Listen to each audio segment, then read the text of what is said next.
วันนี้เราได้เดินทางมาถึงที่นารันทานะ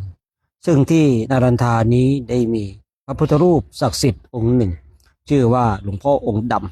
ำคนอินเดียจะให้ความเคารพนับถือเพราะว่าความศักดิ์สิทธิ์ของหลวงพ่อองค์ดำนั้นคือในสมัยก่อนนั้นเนี่ยการรักษาการปฐมพยาบาลทั้งหลายก็ยากลำบากเหลือเกิน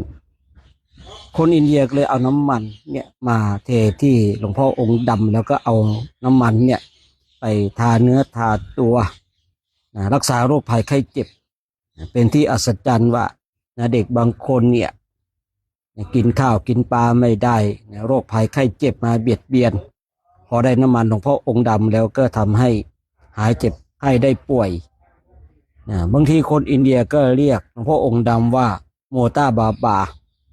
สิ่งเราท่านทั้งหลายได้เห็นก็อธิษฐานจิตว่าขอให้โรคภัยไข้เจ็บจะได้มาเบียดเบียนตัวของเราเลยด้วยอานุภาพของหลวงพ่อองค์ดำที่ประดิษฐานอยู่ที่นารันทาขอให้ท่านทั้งหลายจงโชคดีมีชัยทุกคนทุกท่านด้วยเทอญ